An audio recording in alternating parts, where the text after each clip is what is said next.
General Overseer of International Central Gospel Church, ICGC. The event comes off on Friday, 25th April 2025, 10:30 a.m. at the ICGC Auditorium behind Lucky Gas, Kakomodo. Their host is Pastor Jefferson Ahene, resident pastor. The general public is invited to come and join us to celebrate God's faithfulness. ICGC, our God reigns.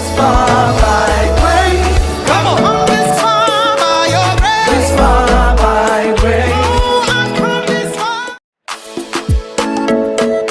It's the church building dedication of the International Central Gospel Church, ICGC, Exalted Temple, Abra. ICGC, Exalted Temple, Abra, invites the general public to their church building dedication. This wonderful ceremony will be led by Pastor Mensa Otabo, General Overseer of International Central Gospel Church, ICGC. The event comes off on Friday, 25th April 2025, 10:30 a.m. at the ICGC Auditorium behind Lucky Gas, Kakomodo. Their host is Pastor Jefferson Ahene, resident pastor. The general public is invited to come and join us to celebrate God's faithfulness. ICGC, our God reigns. Come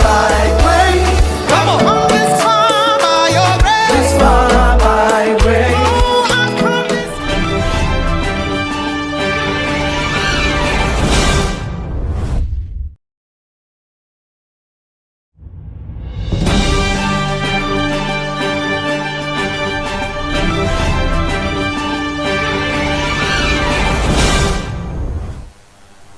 Ebishamu akwaba mu atasembe Coastal Television do ende yaya oda busuma yomi nada otodo edunana oya busuma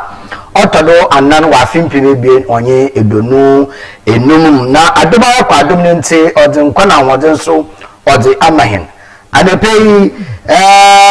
sa yakakan no na ewuda mpa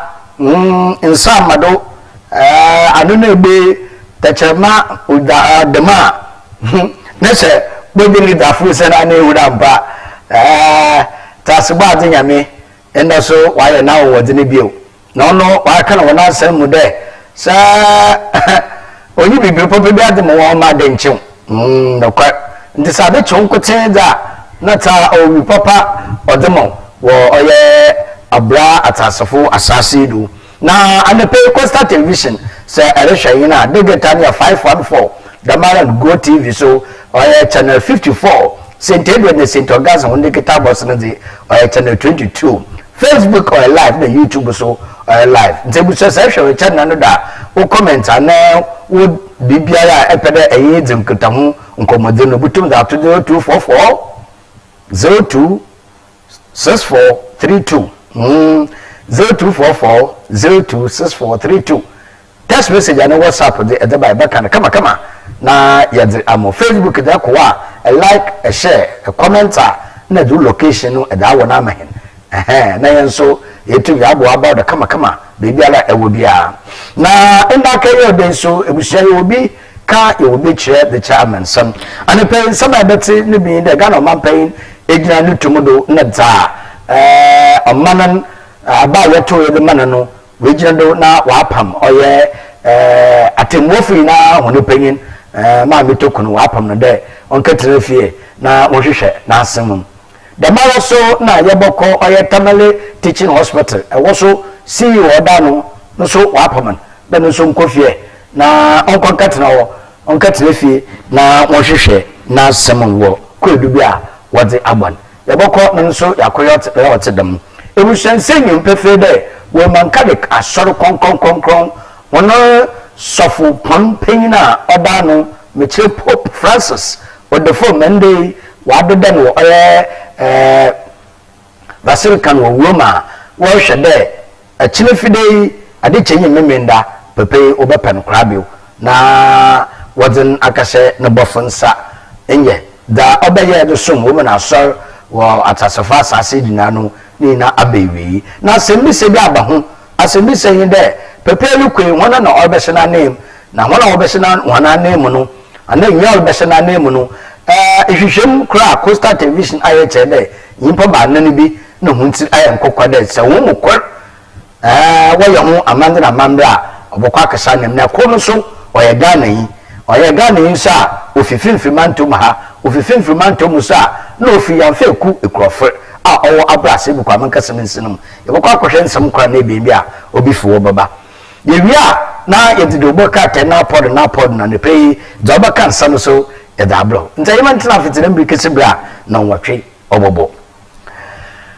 yesa nsam na se yenyimpefe de Ghana Mampa Excellency John Dramani Mahama abra amane no mumba yeto aba yedeman na oya amandra mambre wada conference ni nsem de Mampa inalan na okana buafo o se reset Ghana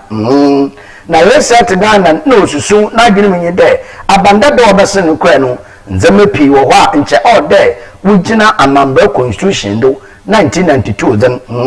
te wugina do no wudi de dwuma pi na ono Mampa John Dramani Mahama ni susu de aban dada no mfan na mepi ho a oye no amfan ye oye amfan bra kwando na oye nto susu de dame na no odo wotutini ye iyi okabai mankofo pi acheche nka atede so tedamada na no reset Ghana nyesha simfi oye atemwofu no atemwofu mu pei na oda no meche maame leadership se watokono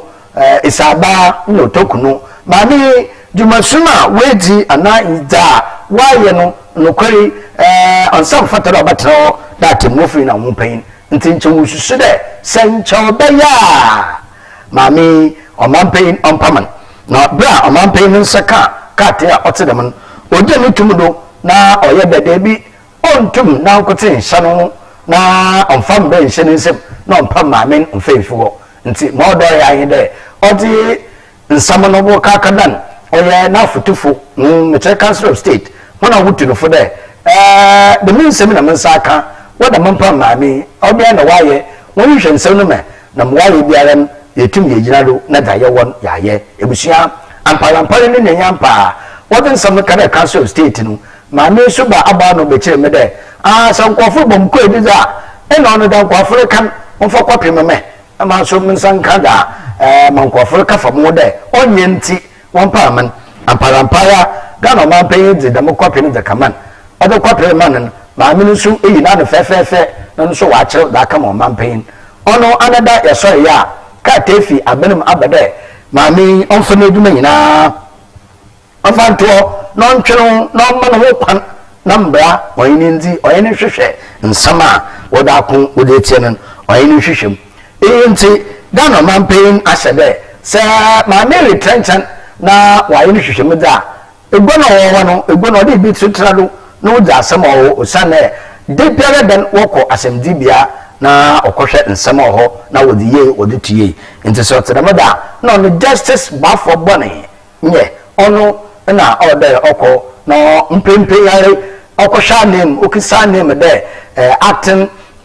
chief justice na odeboma atembu okodo oman Ghana nti ye kese ya justice Paul bafo bone ono necessary wa bonedi na acting chief justice on fama on Ghana wa bra ma me tokuno otrenchan na wahwehwe ninsam ebusia yanko nsam fufrum wo nsam fufrum no yanko tamale na enkohwe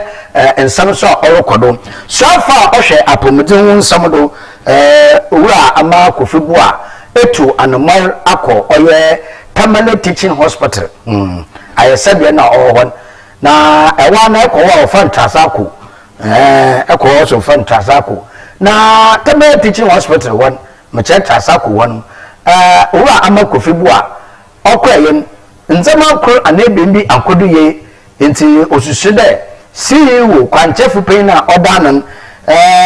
on sadala onjina de oya kwanchefu wa mano kwan mandeme pilo kodo wo oye asoyewa oyeye ntinde wa pam oye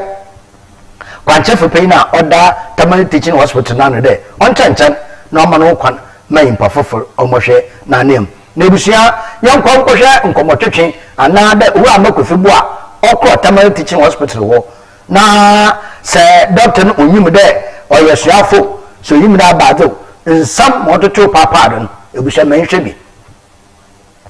call was made the 4 vents were in use, so there was no extra vents anywhere to put the patient on. So that was the issue that kind of caused the delay. But all the resuscitation was done here.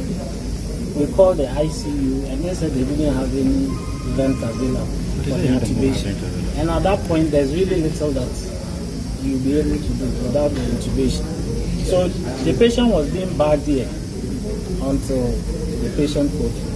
So when the patient got here, how many minutes did they get to assess the patient? Oh, within 10 minutes, because usually when you score red, you are immediately brought to the red zone. There is no situation where you have to delay. You are pushed straight to red. So as soon as you are tried red, you are brought in there. And then, when did you communicate with the ICU when they told you they didn't have any vents? No, I think immediately we identified that the patient needed to have been intubated. The ICU call was made. And they said they didn't have anything? Yes, so there were no available beds. So if somebody tells you that at the time they got to know that there was a patient like that, there was an available mobile vent, how will you take it as a man in charge here? I mean, if there was an available mobile vent anytime, we would have used it. We take patients here all the time. There's a bit of conflict between what you are telling us now and what they are also saying. And so it is either an issue of lack of proper communication or there's a problem somewhere. Either it is an issue of proper communication or negligence or somebody's lying. I mean, it's a straightforward case. Patient came, assessed, needed to be intubated. There is no vent at the emergency as we speak. There's no functional vent. So the next step is ICU. The call was made to the ICU. And they said there was no... They said there was no space. That was the communication we got. They heard what Dr. Abu was saying. So we have a mobile vent there. And then they spoke to the ICU. The time that they came down to assess and then planned to bring the mobile vents down, that was the time that the patient arrested. So he probably had a stroke in addition. So from this, I do not want to go first. No, go ahead. I didn't get the impression that Prof is now created for this narration up there. But that's fine. Why I made Let's leave it there. I made the point that it may be negligence because clearly, that's fine. If there was a mobile vent there at the ICU, maybe they if the communication was done at the right time and there was available mobile vent, let's leave it at that. So let's leave it at that. How often do you get similar cases? Occasionally it does happen. That's what you should highlight. Occasionally it does happen. I think the way forward is for us to have the vents available at the emergency. And then this wouldn't have even happened because we could have intubated the patient without needing So I said what I'm going to say, I said it when I went up there at the ICU. You know, how you handle patients, even if the unfortunate happens, it gives them some kind of comfort. Okay? If the patient is brought and you are looking for a certain approach and you've not gotten it. And then not coming. But you see, if that communication wasn't done, whoever is making a case out of it wouldn't have even known. Because we make it a point, before we intubate the patient, the family must be informed that this is the next step that is needed. So there's no way somebody would have said that appropriate counseling wasn't done. Then how did we arrive at that point and we called the ICU? So that communication has been done. I don't know what's making the issue blow out of proportion, but there's no circumstances under which a patient will come, need intubation. Intubation, you need consent before you intubate. So there's no way we wouldn't have communicated with the patient relative. That was done. And we try as much as possible to discuss the prognosis of patients with patient relatives the moment they come, especially for the red zone, which we all know is high dependency. But I think the solution to this is simple. If there were available ventilators here, then we would have intubated the patients. And then this issue wouldn't have even sprung up. That's what I think. Because we have the capacity to have intubated the patient. Yeah, we all know the ideal situation and we all know what must be done to solve the problem. But that doesn't mean that until we have the ideal situation, we should not be able to manage situation. You understand? So that is why you are here. We don't have it here, but we have it at the ICU. The fact that we don't have it here doesn't mean that if there's an issue, your defense is that because we don't have it here, until we have it here. No, I mean, nobody. It's not a defense. So don't put up that posture. No, it's not a defense. Please. I'm also trying. Don't put up that posture. Yes. Don't put up that posture. I'm telling you something, and you are insisting and resisting. Huh? Please. If we have to resolve the problem, we have to be honest. I'm saying that I've told you. Because I also stated that. How you treat the person? You should let him know. Even from the minister, can you imagine what you do with a common person? I'm trying to explain. I'm trying to be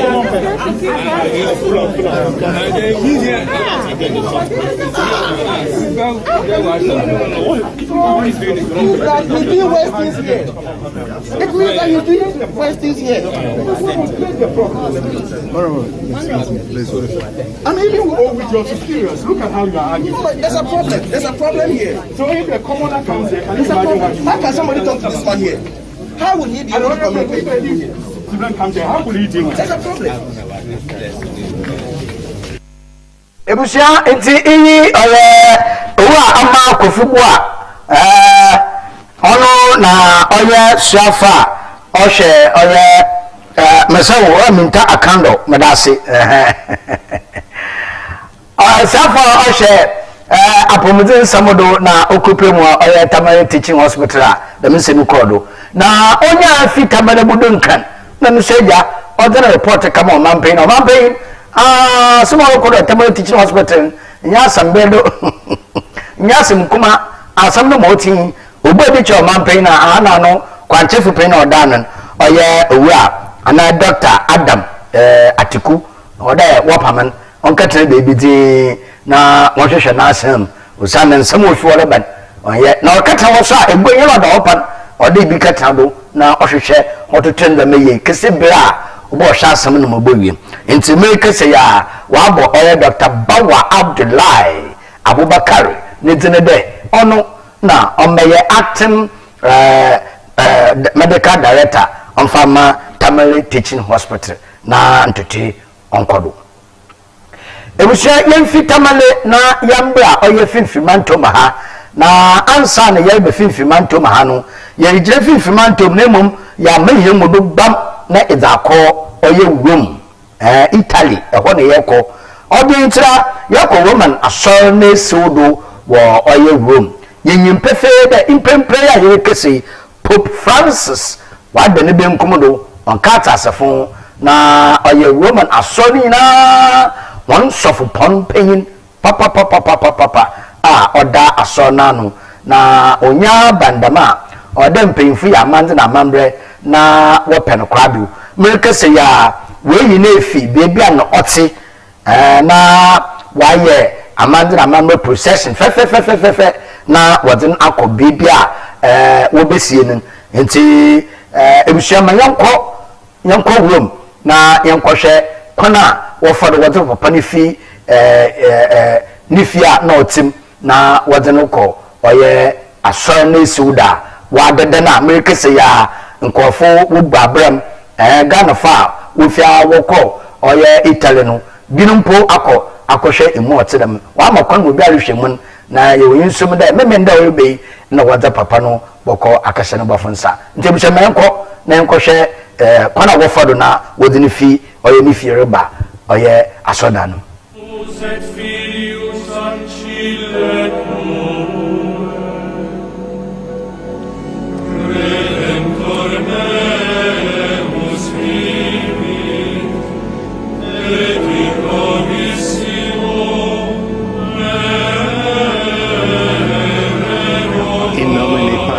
Et Filii et Spiritus Sancti. Magna cum anima commotione, corpus Papae nostro Francisci, deferimus in Basilicam Vaticanum.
Ebushanti oyo yakwana wafado wadi Pope Francis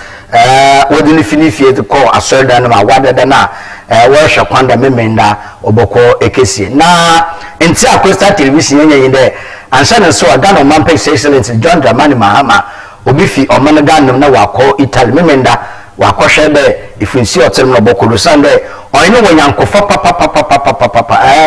wako ho ma pepe wabompe daman don't know your man paying until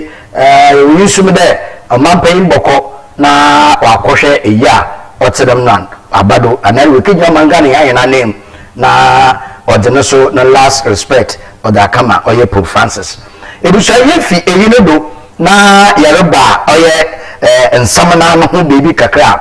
Yen prefer there, Mpena ka there a deluba wopmum ye. Sadelba wopmuma. Na ta iyi nyeda mana mani biaba da na mo owo inde Pope Francis say fi mi wode won ye Pope fofor na eyije sama aba masisa Coastal Television eyije na wo ahokaka bi aba yinu mun yide Ghana ye deshi kon oya Cardinal Peter Apia Kodo Texan Pepe Oka front line nimpa nanana yenyim de ana woman asɔre sesɛe ayɛ ne dɛ de bi nimpa nani na wobɔtwe wo ho ntonto de mo wo mafo wakan wobɔtwe wo ntonto de mo ntonto ne sɛ obaka ya abra esuafo yɛrewa Jesus Christ na esuafo na wakan ho ɔyɛ Judas okiye Christ mai na ɔkasa ne wa akɔmfo no kana Bible na osi wotuntuntu na wasai oye Judas na name na onon na obisi oye wotuntuntu no obisi Matthias do aha nti Matthias na obisi oye Judas na name wo oye esuafo no na de mutuntu ko na wo me na so no aye ne de ebusuanyim pa na ehwe wo mfanyin wo oye mfanyin bi TV no do no de mi pa na wususu de obotwo wontonto na ne mokor abaye Pope ebusua se asebi akaba dabada na o tere da na yedi shi kon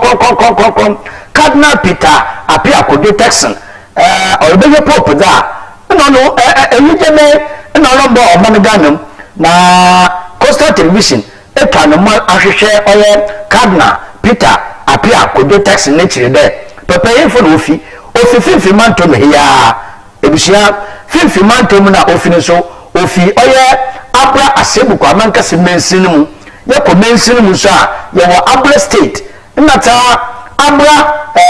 ya feku ekrofor abra ya feku ekrofor ewo na Cardinal Peter Apia Kodo Texan ofi na Coastal Television ba no na ye kro oye ni fie ho wo oye abra ya feku ekrofor yakoto na ebusuafo yakoto oye ebusuania kakaba kra waka wo oye ikromo yayin ne bonkomo December obey na se wacheche na akaba na de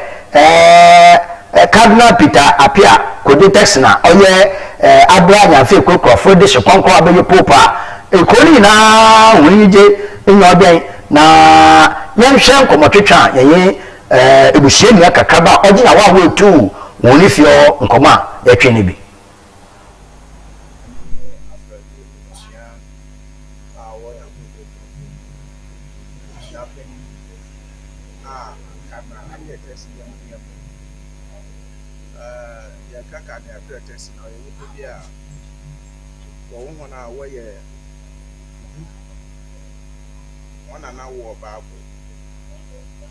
me yango kona aduma wo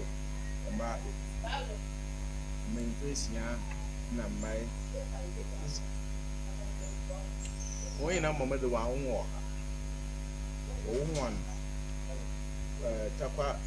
nsuai wana wo oya nipa otia eni anam na otia dana ne maame wa friend Oba pain abadanso ana papa friend Mr. Texan. They were texting fan ben papa dey for na papa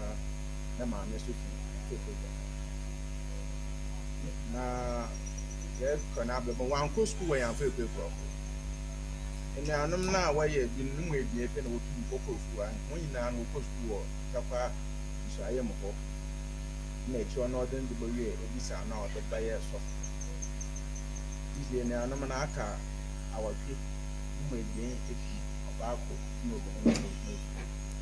aye Dr. Inki Texi ono film year 2000 oko enedi summit wo France odo be no crash na there 4 years so about no no odo no aba so na abe Texan e kana blaba do wabo e hwe ya sima ni pa bia wa ko ni the number in a very Vatican City. I believe I will put it on my academy. First card in Ghana. Now, was that by a Roman and Yankee Sherman? By yourself, my swelling. Well, be now swallow.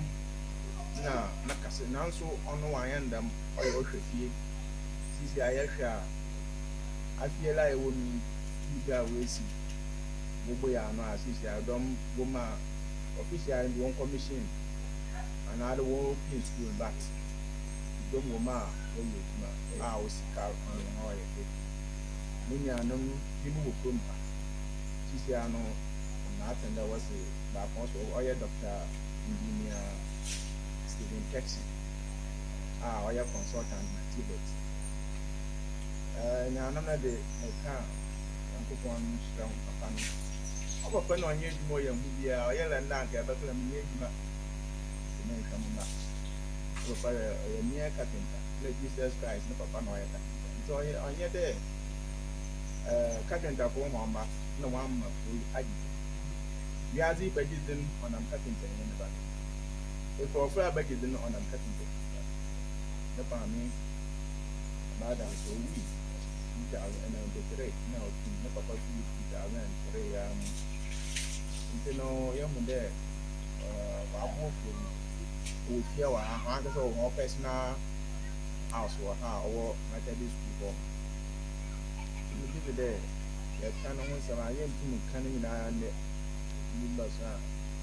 ba to man ka mi ni ma de ko adu ba ko ni bia aba kana ko asam papa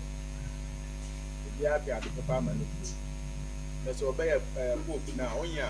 obey hin na dem because for the chronitin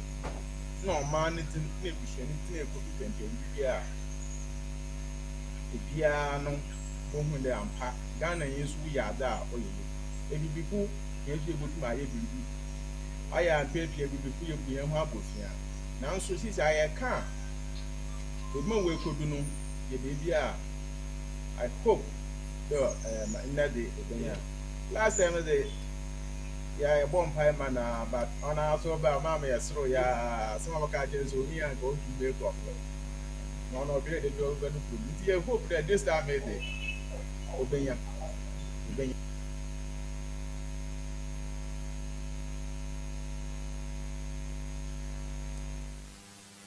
Ebushanti oye owura opinion kodukum ano yamfeku ekofo na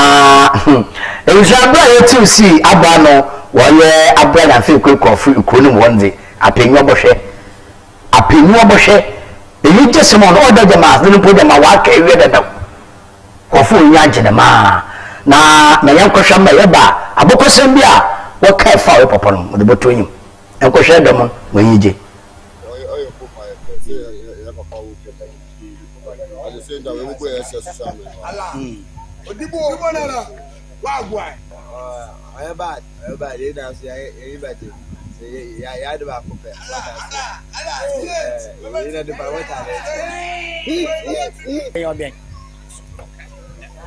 That's how when you get it. Oh, Johnny, no, I am dead. Yes, you. I'm gonna why.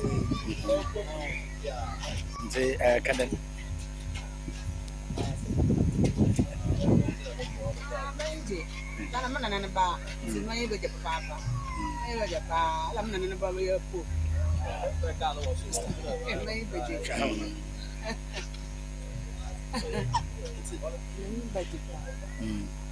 because that na you could be a good you want to afford and all by you the the wide hope by anybody. Eti ebusia da nkofa wo komo na nan mahefo woni jede ebusia ano emre papa bi ye besa ye de da mehia gwa nya bi ni sa na abakosem bi a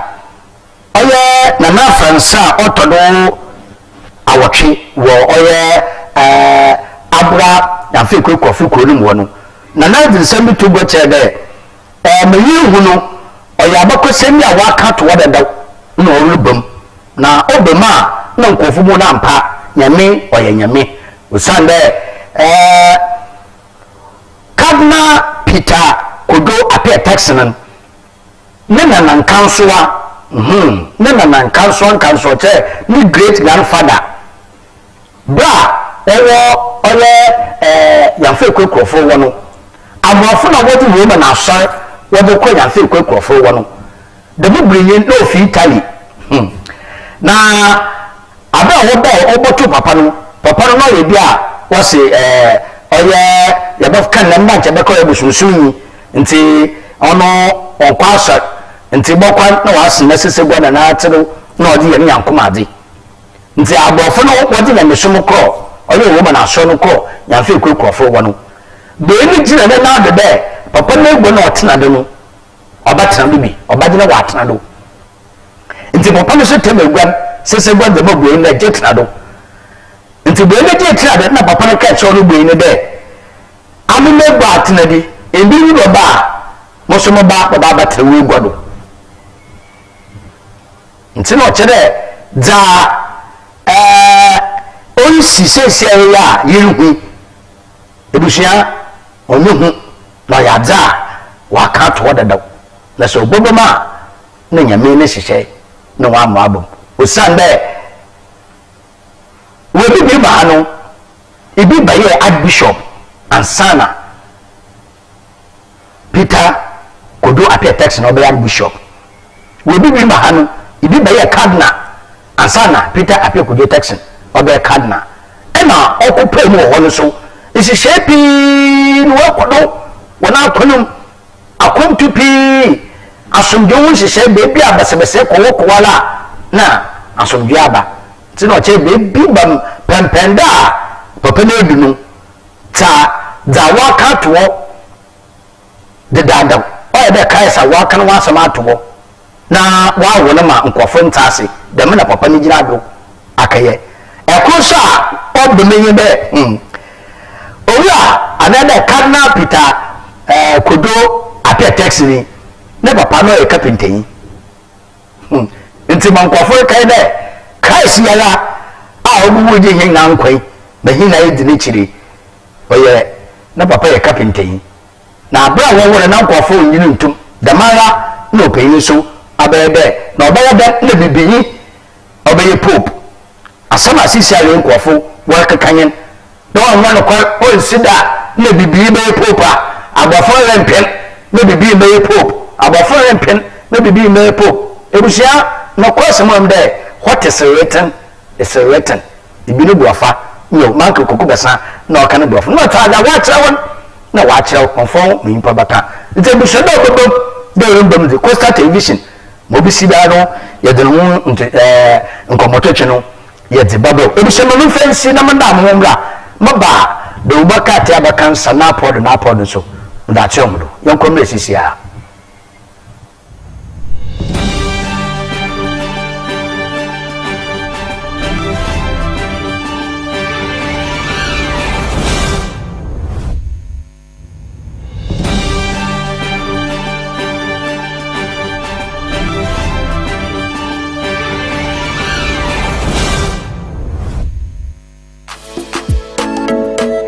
It's the church building dedication of the International Central Gospel Church, ICGC, Exalted Temple, Abra. ICGC, Exalted Temple, Abra, invites the general public to their church building dedication. This wonderful ceremony will be led by Pastor Mensa Otabo, General Overseer of International Central Gospel Church, ICGC. The event comes off on Friday, 25th April 2025, 10:30 a.m. at the ICGC Auditorium behind Lucky Gas, Kakumodo. Their host is Pastor Jefferson Ahene, resident pastor. The general public is invited to come and join us to celebrate God's faithfulness. ICGC, our God reigns.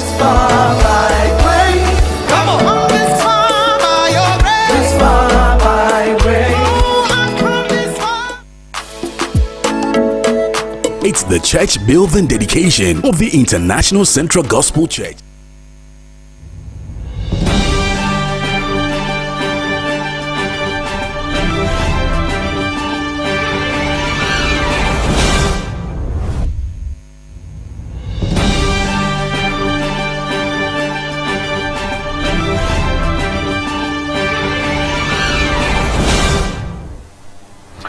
Shama Samu Akaba Atana Sembe Costa Television do Negitania 514, the man of Go TV do channel 54, Sintego ni Sintogas and one Negita was in the channel 22. Na Facebook or live, na YouTube so or live. Ntekwa a like na share na comment. No more comment in the full location one. Na should be there was fi na henso eja yanka untum kakra na ya fa mo waso abadu na ebusha ebi yade de oboka ya abakan sana pod na pod na yade Abraham kama dama hey na ebaso David Africa ba the Hawk waba Metro Lens waba Ghanaian show business no simple the new founder no so waba go papa na Daily Post so waba Daybreak no so wantinefi in na waba go the National Enquiry no so wantinefi waba go papa Daily Guide waba go Daily Guide waba go papa na no mun so wada ba busia ibi tin kakakra the Business Analyst no so waba go the New Crusading Guide waba go wantinefi the Ghanaian Times no so waba go wantinefi kra Kofi Tutu news no so no waba no Kofi Tutu news in some other ban I know e go show us me akene we chiri e bi so na yen sha na yemfa oya Metro Lens yemfa shasi Metro Lens dey mu no nkomo won fein ekuru ebi basa anan o fedodo na modikani oya National Health Insurance Authority no mpanyifo na wa shase dey woroko oya egodi bia ho na market ho na wa ye kasachire dama oya egodifo no kwana oda wofodo na health insurance no wo yebi dodo na wo yebi nti we to the man na watedam na Very to be in Oya Nkano Amampeye Zechi, Metre Dr. Alhaj Mahmoud Baumia, Ono na Oze thank you Tono, Oze Ashishaduma, Sisari, Oricheda, Orida Gana Fasi, Wambua, what the one, Iyo, Umada Abara Watu, already now so a real yo, sir, Eja, Motiba or Lord Dasi, in there. Now that's a again. Oda dasi usande kasuwakan gamna samneti kasuwakan international feyin ena ode aboto no ode sameje feyin aboto na sameje fi mo kan de dana good board no ena ode no say ode aboto no President John Dramani Mahama no appoint oye Emmanuel Adote Aluti as Ga Central MC International Undo Bakatena Ebusia in Yabikana Nzawa Bokorum. Yako or the Hawk newspaper, the Hawk day Fayno Dabano or if your papa MPP no I drag feet on oil Afoko for 10 years. Hey Ebusia Bake or Paul Afoko no mun samano bia what kitchen and sunny no the chairman yeah na chairman de ma OMP aman yokunma kase bi ba wo twene sensanen mfi bi yente wo hwe nti ye do ka tem de kana na mfei no do maame oye atemuafu ina amu penyin nyo maame tokono ofi wono de wo ka te de ho kede wodi oye owura another justice bafo boni na wodi be take over no mfeyin na oda so wono na akonta mining no so won some na oye yaba odi abotu gbere akonta mining the CEO deputy CEO oda abotu gbere akonta mining woni oye valid license lands commission ina oda to da akonta mining woni valid license not no won some no you pray oye the obaka tenimu no it is share called the daily graphic opiamunala opiamunala what mfeyi atwo fefefe mfeyi ko no opiyi ni mo no sign de ebi bi me ma do multi billion or there or call for debt restructuring was on there sekawa what no say nkofo ahwe no wan fe bi ach before ebi say the baka tebe graphic ni bekan na ebo wona mu nsama owokodo the founder no so odin fanyina ba oye doctor na o kasa ho no so odin no fanyin odi aba mechire fraud case owokodo bank na ho ni na 80% in 2024 Bank of Ghana nti Bank of Ghana kwanchafu pain ni fanyina odi atwo no ono eba the new finders no so odi atuba na petrosel no so si wona no so no munsam abe piso ma the founder akafa de aba yako the daily post ebusha daily post de ifeyi ko ebien ifeyi no da ba no finance ma wo no chama wontumi chama wontumi ina oda botu gbere wadin sat na account do aba sama aba ebusha chama wontumi na account na wadin sat do no na ne mun sam no inye do boka ten bi kana ndama bokore papa opeyi oye eduzi opeyi eduzi anosre yana maame chief justice tokuno na wa suspend no Ghana mampenyin John Dramani Mahama wenti mbrado papa wenti 1902 constitution wenti do ndowura oye eduzi no fanyin na oda the daily post no so hono na sabi demfi no fanyin na oda so no Ghana board no so no fanyin no so commence license nti se budget play to for me good ko wa ko hwe hye oda ho se ugbo kuturu fala woni buda yes Ghana fo wonya abire papa pare won pere wo se woni guda ana ejapada oduma nko gbaade odi adum honan nti ye bi kan daily post na sound daybreak daybreak ye daily post e ko daybreak na daybreak chama wontu na account wadin saturday no ena no fe de so na odin se shumnano asamaba na nsanchofi na wopen na ye owura dama enye ena no so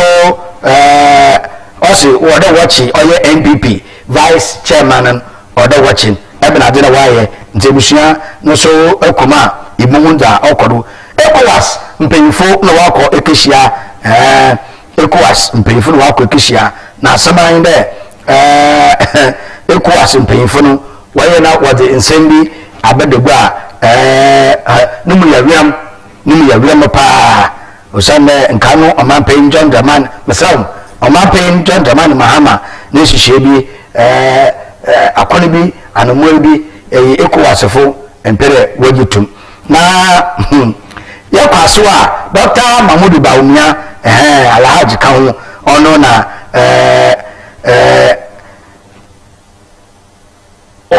original tere wejene na be mo won fa lose a will listen 2024 no mfanto ono mfanto de ono na wa mo lose 2024 you know mo lose na mum Ghana funalan na we take one decision there be ya nhwe clan agent na won clan kwafo there be nti Ghana funalan na we take one decision da na Dr. Mamudu Bawumia or kan wo oye daybreak the Obokaten man na so kan no na daybreak the Obokaten no wa kafa wadi aba ebusua mayen ko oye the national enquiry na ECOWAS numun sama ko anebe no so eprim na yana maame justice tokuno sewa enare isaba nye mani na sama edupem wa wodi no feyin atowo na mana eti wo suspend maame ni wi no mana nkwafode kwegu ahoro wodi bugu no da anada wodi kwegu ebien on the national enquiry oda boto de maame echi hokete film echi petition ma ole baayin nti wo shegu no do ana de yin ebien ya hwe nne se bi so bi ba wafode amba na ja ya bi ya hona ma ho na waso asema nti no so no mfanyin na ho na yoko oyo daily guide mfanyin a oda ba maame tokuno wa respond kakrana wade bema oji tum da wofa ma no kwape no ni we ya no onne fei no da baton no asam no kan ni MMDCs afofa we hu ni na no owo daily guide akwa ibu hu bebi a district bia na DC another catch paina odano ni fei no ho Dr. Mamudu Bawumia osire when dream kugu wo oye abotunu osan kamofo nti oye kamu nti osan nkwafo kekere Ghana nara won sheda amfan kamofo mo midi amano do nti ono oye kamu nti na olusi no so da bi nyanka masam da bi mfa ntenchan kra nyanka masam na adepati prokwa omo mo olusi ni di anu anka the man that the Obokaten daily guide sire osi lusa MPP amaye ko lusin nyo no Dr. Mamudu Bawumia ye ka moyinti ina MPP amaye ko lusi na mu se tene de anu afa to bi ade bi na ma no de baba na CEO Dr. Abdullahi Adam oye Tamale Teaching Hospital CEO da na wa pamanan na mfe no da boto na no resero ola pamumpa no problem Doctor the mama India or Mansano be no private ho ebokwa ka yedwuma enye nti no fei no that one ebusua for the business analyst no na no so odin fei na ba na illegal mining hey in some trouble when paying in some trouble when paying na order to or your government paying him there what can pa there on declare illegal mining state of emergency. Yes. Only claim state of emergency. Na obia abofrobo peyino him na enfe yensi gelemse no kono na him na yanko ekwa otedam no onye kwa ya den second ni bio na mum ye di ya no papa ho na obia la odi mu akotena oye roye no ya papa ni ya da bo no ni di ja tum ya so no gbe na tere ye gelemse asem ya wo Ghana na bebi awo kwandi na yemo soso ntentofo wonu kabonku president na odi the massmin odi atugo wo oye the business analyst na nyimo san neglem say no or say no papa ebi so yanko the new crusading guide na Dr. Mamudu Bawumia Dr. Mamudu Bawumia wandos oye Professor Makokwe na reporter odi be no Professor Makokwe committee no MPP amayoku wolusi no wofa oye wotu committee eye na wode Professor Makokwe wode ne da no de committee no wonye hwehwemu fa kwana MPP amayoku wolusi na on na report na be ya eja president former president or kade Professor Makokwe ni report wa endorse wa datu nti wada atuma na da wan koyi no bo hwem na wodi ho dwuma de bi ndama na nsatofo nkobam ku na so oda kwoto oye chief justice for Fala Neda wini wa ntampana okati regon na samchofo oda waka teko da Ahmed Sule ne wunu wa asam no omba no nyehyew no hwehwem no samchofo na wan bi sam papa samchofo na wan bi sam nteno so oni da odi abotu gwa the new crusading guide na mami odi yara mami tokuno no fei na abada so na ahono asemo rekan de am the reporter odi kamanan what baby was a misconduct and the misconduct mami le gi ntobu kwa de amadere de oyenusu na neba oyenusu na neba no kwa nti ya wole party mami lo njuntum nfeyin na odi abotu gwa no na owa ma kofibu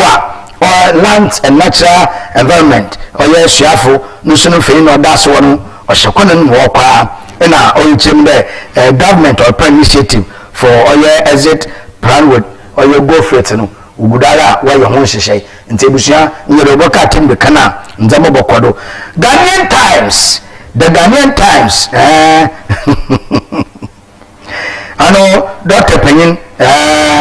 na odi abotugo Dr. Ampansa Achiano na oyichem de sesari abofra bia obagu ni bia o man oye hepatitis B no hu edu ayenda ma esa so den sempi odo baba nti abofra bia obagu ni bia nti ano ochirem ode ayadempa wa hyase dedaw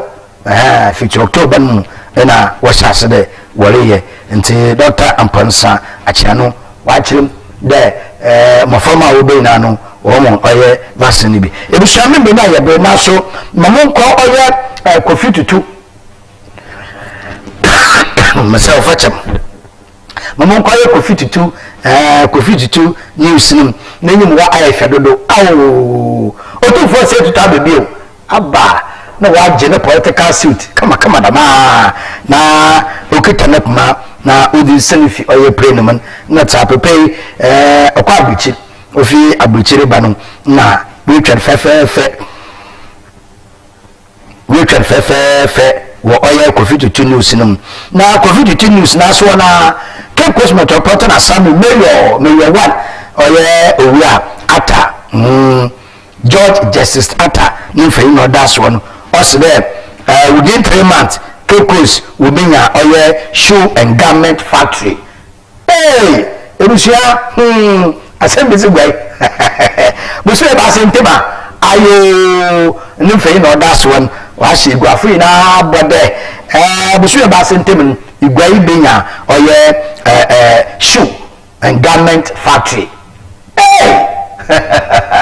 Allahu akbar ayo eboshe na ya chat ye eboshe pa na yensaka oye bibia otedam wo nti Kofi Tutu wasande oye samtwafo nkabonku mpeyinfo want to test what they said MPP vice chairman or the watching now no attente oye samtwafo no ono attente samtwafo no ebeka ya papa na baba no wase na no shadala TV3 fo wone nice stand on na no shada ka tu chene papa no watching MPP national vice chairman or the watching some trouble nkamunku na o sile papa no watching no wi o wadin sakaka some choyin no or the watching na some choyin be na djuma sadwa ta fecha yi some choyin di o da na wode partisan politics with the far friend yi o NDC yi o MPP won the mushuma na gban won ye na ya some from NDC aba power ya some from NDC akọ position ya some from MPP aba power ya some from MPP akọ position ni ya da why some from aba MPP na wo the far friend aba NDC wo the far friend MPP asamba ya ka NDC asamba ya ka ni ya na chi no wa kuma nto hu ye o kira wonu de bia mu bidi ma ho be hu donkote na wope ma ho obe hu donkote na wope nti asam no nyempa o de nsam twin o kra oye o ye de mo onye edwuma nsam twin edwuma no ndem na oti mo ye yaka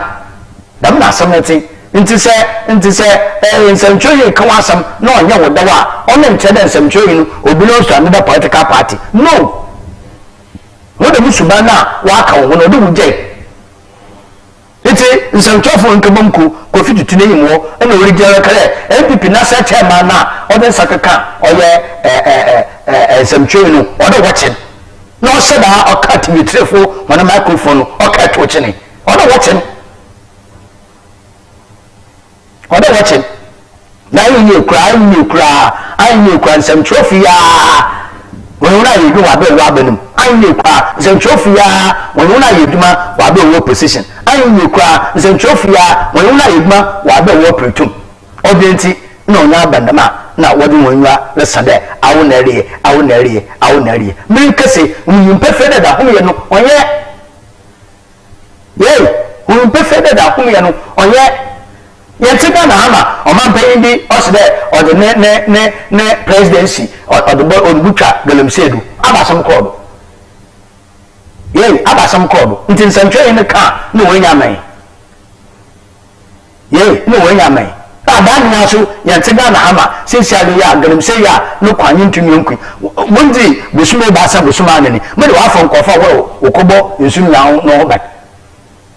you are telling me kofa na wapa na egu odada de ana answer ukitire no ya kaka obaka tere era wo binos dan political party na wo NDC na wo NPP me wa na da wo nso ye ntin santrani o da ya ka o so na ye dwumane ye enti ebusia mama covid to odaban no ma samara na no be medina dona mede oye center focus and pay mede abewe no mo fast de sonko mo fa mo de nya be na daje na tan ahwe and pay center focus mede wase na nche sonko onkoma oye mpefa awo nya daje hwen metre yenko CCTU na yenko emisa no Mr. Boatin Mr. Boatin ya do waso papa da hwen fi oye CCTU I better sport waso oye emisa no da wonso anepe bia wama degeta no ai nam wono ho wonso ya do wase ye ko oye UCC wonso ya do wase papa kwa pro akotache amamuma wonso do wase but I won fu wodin kan da wo hwen wo oye dam degeta no do baby a wo hwen no ya do wase papa yamonko oye Edna Ampeni Madam Angela waso ya do wase papa da ne pebiala ama degeta no ai no wono ho ya do wase boko Facebook is a Pax Boniface waso anepe nchesonko onkomo dama no onkoma ma me kasoa ade kasoa waso US ama Facebook de nonde yemede anepe bia ehwe center focus ma me kaso waso ye do wase de enya be na adagire ehwe ebusia be ehwe yefi yenti ambodi na myself chen ebusia mamko oye Go TV do watakrade kodokrom Auntie Justina badase enye busafo ina no injesonko onkomo wona wonso wo hwen wo oye Go TV do watakrade eda homa se papa wonkodara wo hwe Coastal Television na ebepom no ebubu wo na ehewon abotoche nkomo kama echimi mrefie na mo fast da sonko fama technical team na ratitampo Soviet professor Emmanuel Kwamna Bafeje eno anye Michael Sebastian ebusafo wakina na anepe asada ne nchesonko onkomo from Pitikeku asareba Kofi Suma na pemese mo wacho